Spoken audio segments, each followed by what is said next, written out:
Hello，大家好，今天我们准备要来更新一下六祖坛经的进度。今天的进度我们是来到了第26集哈，上一次第25集我看了一下，已经是7月27号的事情了，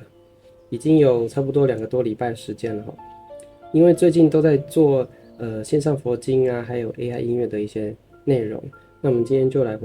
回到六祖坛经的进度了里面。上一次的内容我们提到呢，入门前你是神秀嘛，入门后你就是慧能，也就是呢五祖呢，他在大众面前呢是很夸奖神秀的诗句，但是私底下呢半夜3更的时候，他约神秀到禅房里面开门见山跟他说你这首歌这首诗句呢还没有见性直到门外未入门内。那这个门是什么意思呢？我们在上一次第25集的视频里面有跟大家分享大家如果有兴趣的话可以去回顾一下。所以说五祖告诉神秀说呢，你这样子的认知和理解呢，还是停留在第六意识心的层面，那要找到自性智慧呢是找不到的。那今天要分享的第26集的内容呢，主要就是要跟大家来一起读这一段就是五祖呢，他很认真的、很用心的给神秀了又一番教诲就是这段话呢，就是要引导神秀开悟见性的一段话，就是要引导神秀明心见性的一段话五祖透过这段话呢，来告诉神秀见性倾听自性智慧是怎么样一个状态，然后呢，让神秀自己回去领悟之后，再重新做一首诗句。如果这首重新做过的诗句能够达到这个五祖的要求的话，那五祖就将第6代祖师的衣钵传承给神秀所以今天这一段的内容就是一个对于开悟的一种描述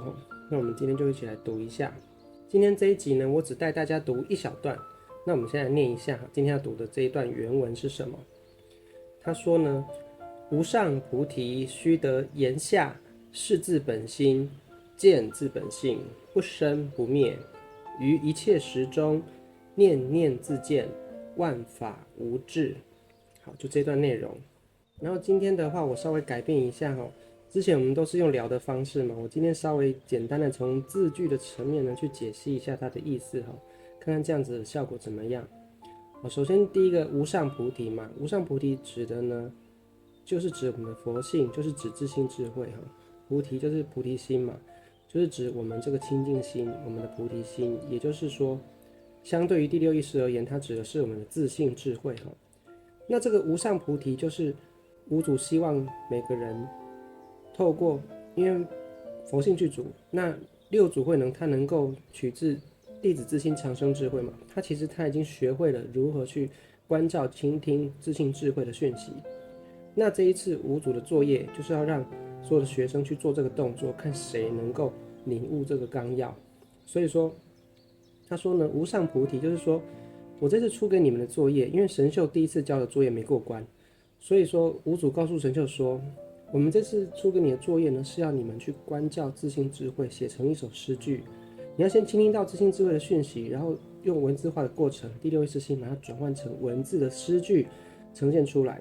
所以第一句话无上菩提就是指说，我要你们去关照，我要你们去找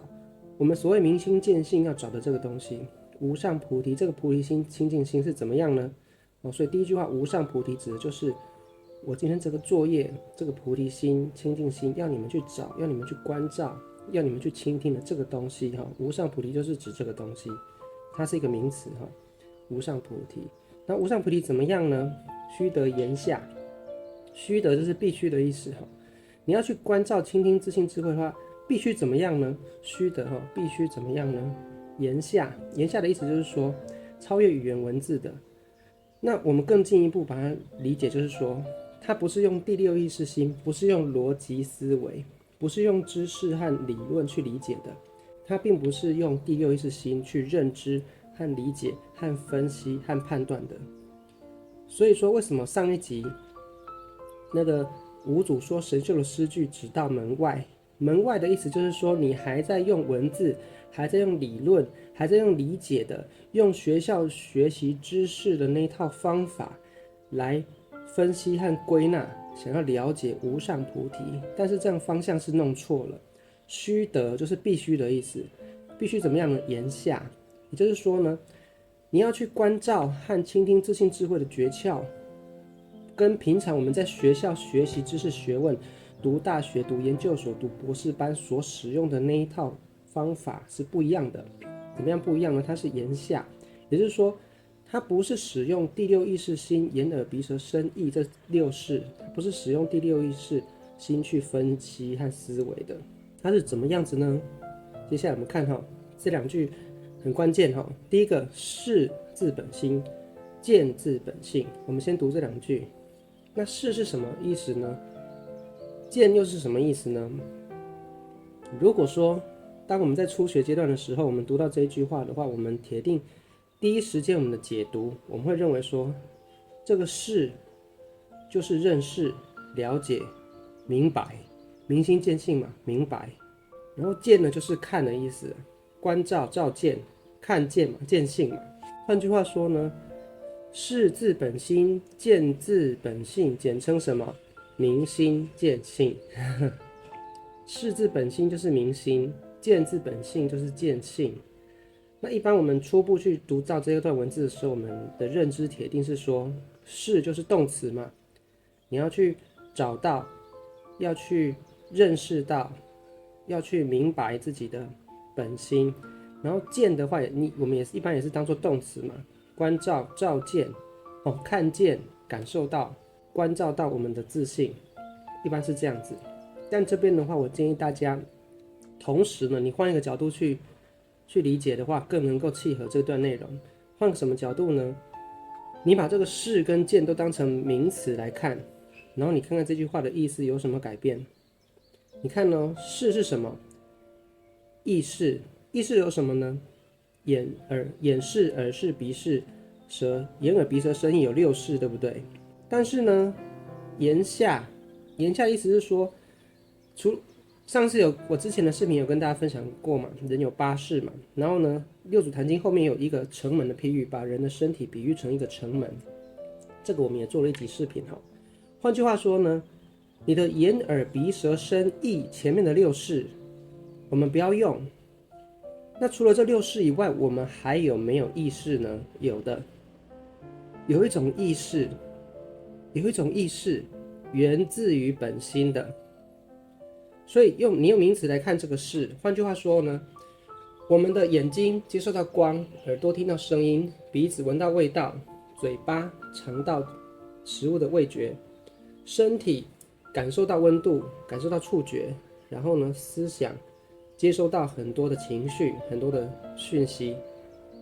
那这些都是我们跟外在接收到的讯息，所以这叫做从外求而来的东西。那什么东西是从内而来的呢？从本心而来的呢？就是有一种智慧，有一种讯息。这个识就是除了意识以外，除了前面六识以外，你还有一种智慧的讯息呢，是源自于本心的，是源自于你内在而来的。眼耳鼻舌身意源自于外在而来，这是外在我们从城门的外面进来的讯息。但是呢，另外呢，从我们的内心自信智慧里也有一些讯息会传递给我们，但是这个讯息是被我们忽略的讯息，是很隐微的讯息，而且是我们平常习惯去接收外在讯息的时候，我们就忽略了内在的讯息。所以这句话告诉我们说，这个识是言下的，它不是前面六识，它是内在的一种意识。你可以解释为它是从第八意识而来，或者是说潜意识，或者是说从集体潜意识而来，或者是说你可以说它从如来藏而来。简单来说呢，这句话告诉我们说，除了外在的六识以外，我们人有能力接收到的讯息不只是外在而来的，因为我们的精神本来就跟天地相通。所以见性的人，这边这段话，见性的人他学会从内在去接收讯息，这是关键。那神秀为什么没有入门？因为他从外在接收讯息，眼耳鼻舌身意，身是菩提树，心如明镜台。他从六识去接收讯息，这些讯息都是从外在而来的。但是呢，这句话如果我们用名词解释的话，是一个名词，这个是言下之事，它不是前面六事，它是源自于内在自信智慧的一种意识流。我前面有跟大家分享过这些意识流哈。那这个是源自于本心的，换句话说，这个是我这边把它当作名词解释哈，这个是从内在而来的，它不是从外在而来的。从内在哪里来呢？从本心而来的，从自信而来的。那这个这个意识流过来之后呢，见自本性，你得到了一个领悟，你得到一个灵感，你照见了某些内容。观自在菩萨嘛，行深般若波罗蜜多时，照见什么？五蕴皆空，度一切苦厄，对不对？色不异空，空不异色，色即是空，空即是色，受想行识亦复如是。就是一个修行者，他观照与内在智慧连结的时候，他的意识流从本心而来，然后从本心而来之后，他照见了这些画面，心经里面这些画面，这些领悟。那这些画面和领悟从哪里来呢？见自本性，从本性而来。所以说，如果这句话是自本心，见自本性，明心见性的关键，你把一般我们习惯读书学习，在学校受教育，我们都习惯是动词，见动词，我要去明这个心，我要去看这个，我要去看到一个画面看到一个佛光，还是看到一个什么景象，还是看到佛陀，我们都想要看到那种我们习惯从外在眼耳鼻舌身意所看到的那些讯息。可是呢，你如果习惯从外在眼耳鼻舌身意的这些讯息的这种种类来去找的话，你就找不到，因为这些讯息都是外在的种类。那现在呢，五祖引导神秀，你要找的时候要须得言下，你必须从第六意识以内去找，你才找得到。为什么神秀你身是菩提树，心如明镜台？为什么你如此见解，觅无上菩提，了不可得？为什么你找不到呢？因为你找错方向了。你从外在的讯息，眼耳鼻舌身意的讯息去找，所以找不到。那如果你将这个是从本心而来，见从本性而来，你从内在去感受，从内在而来的一种意识，它跟外在的眼耳鼻舌身意的意识是不一样的，它是内在而来的这种意识流，它潜藏在我们内心之中，你能感受得到，每个人都能感受得到。所以佛陀说众生都有如来智慧德相。那这个意识流是源自于本心而来的。那当你接收到这个意识流之后呢，你就会照见五蕴皆空，度一切苦厄，你就感受到灵感，感受到那种对于生命自信智慧的那种领悟。那这种领悟呢，我前面也分享过它是一种复合性的讯息，就像我们现在做视频一样，它不是只有画面，不是只有视觉，然后它也不是只有音乐，不是只有声音，然后它也不是只有文字字幕，然后呢，它也不是只传递一种氛围、一种情境、一种情感。你看光视频，它就是一种复合的。所以有时候我们看一个视频的时候，我们感受到一种故事，感受到画面、声音、文字，还有气氛，就像看一部电影一样，你感受到的是一种复合的东西。那这些复合的东西，同一时间呢，被你所感受到了。所以说，来自于自信的一种讯息，也是类似这样子的。它不是单纯的看到光、听到声音，或是某一种眼耳鼻舌身意这种外界进来的讯息。如果你从外界进来的讯息这种角度想要去领悟自信智慧的话，你就永远找不到，因为不是这样子的形式，它更是一种复合的形式。那当我们呢，视自本心，见自本性，这个意识流从内在而来的时候，我前面也有分享过它是一种就像高浓缩的一种东西，你需要把它转译解码，你才能够转成文字表达。艺术家转成绘画表达，转成书法表达，转成诗句表达，转成一部电影来表达。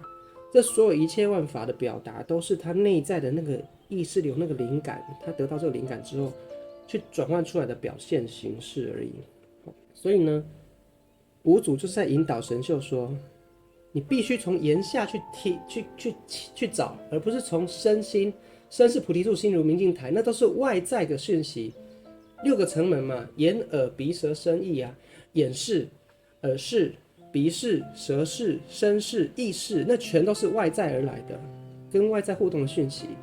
但是你要找的是来自于本心的识，不是外在这6识，是来自于本心的识。所以这个识你用名词去解释的话，你才会领悟到另外一种意涵。识从本心而来，然后呢，从本心而来的这些意识流，你接收到之后，你会有所领悟。这个领悟呢，这个见呢，你所见到的这个境界，那个领悟呢，也是从本性而来的。那它是怎么样的？不生不灭。什么是不生不灭呢？外在的环境是有生灭的，眼耳鼻舌身意，你所看到的景象、听到的声音，所有的感官的这些感受，它是不断变化的。这是我们外在的环境，它像一部电影一样一直在变化。可是呢，在这个外在的讯息是不断变化的。你从外在的讯息你找不到自性智慧，但是呢，你如果从内在的意识流去倾听的话呢，你会发现内在的意识流它是无时无刻与我们连接，它无时无刻都在传递。所以有一句话说有一本书叫做《与神对话》，它也有提到这个概念，就是神无时无刻都在跟我们说话。所以不生不灭，这个意识流跟我们是无时无刻都连接的，它是你可以把它理解为无线上网一样。这个网络有没有中断呢？没有，它没有说一下连网一下断网，一下连网一下断网，它是不生不灭的。